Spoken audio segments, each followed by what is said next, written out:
এই মুহূর্তে যে খবরের দিকে নজর রাখবো, কামদুনি মামলায় অভিযুক্তদের জামিন বহাল রাখলো আদালত, এমনটাই জানা যাচ্ছে। জামিন বহাল থাকলো কামদুনি কাণ্ডে অভিযুক্তদের। কামদুনি কাণ্ডে অভিযুক্তদের জামিন দেওয়া হয়েছিল এবং তার প্রতিবাদে সামিল হয়েছিল কামদুনিবাসী। কামদুনি মামলায় অভিযুক্তদের জামিন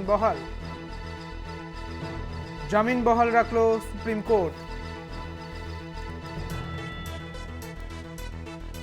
সব পক্ষকে নোটিশ জারির নির্দেশ দিয়েছে আদালত। কামদুনি মামলায় জামিন বহাল থাকলো সুপ্রিম কোর্টের দ্বারস্থ রাজ্য।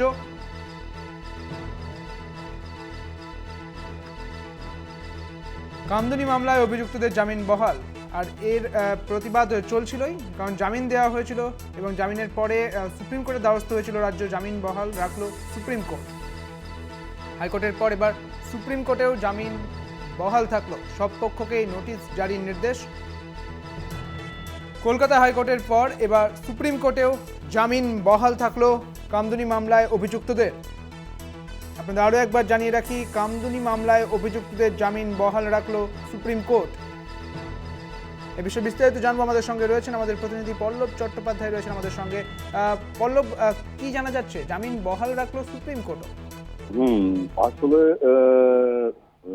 কলকাতা হাইকোর্ট কামদুনি মামলায় অভিযুক্তদের যে সাজা হ্রাস করেছিল, সেই রায় রাজ্য সরকারের তরফে সুপ্রিম কোর্টে চ্যালেঞ্জ করা হয় এবং স্থগিতাদেশও চাওয়া তো হয়েছিল। কিন্তু আজকে বিচারপতি গাভাইয়ের নেতৃত্বাধীন ডিভিশন বেঞ্চ কিন্তু সেই আবেদনে সাড়া দেয়নি। অর্থাৎ যারা জামিনে ছাড়া আছে তাদেরকে নতুন করে আবার আটক করার কোনো রায় কিন্তু আজকে দেয়নি। জামিনটা থেকে গেল। সব পক্ষকে এই অবস্থায় নোটিশ জারি করার নির্দেশ হয়েছে, অর্থাৎ জামিনপ্রাপ্তদেরও নোটিশ দেওয়া হবে।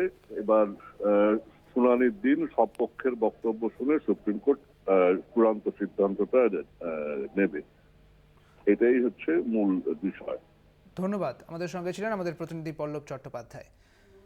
সুপ্রিম কোর্টেও কামদুনি মামলার যারা অভিযুক্তরা ছিলেন, সেই কামদুনি মামলার সকলকে আবারও জামিন বহাল রাখলো সুপ্রিম কোর্ট। কামদুনি মামলায় অভিযুক্তদের জামিন বহাল থাকলো সুপ্রিম কোর্টেও এবং সব পক্ষকেই নোটিশ দেওয়ার কথা বলা হয়েছে। জামিন বহাল রাখা হলো সুপ্রিম কোর্টেও। হাইকোর্টের পর সুপ্রিম কোর্টেও জামিন বহাল থাকলো কামদুনি মামলার অভিযুক্তদের।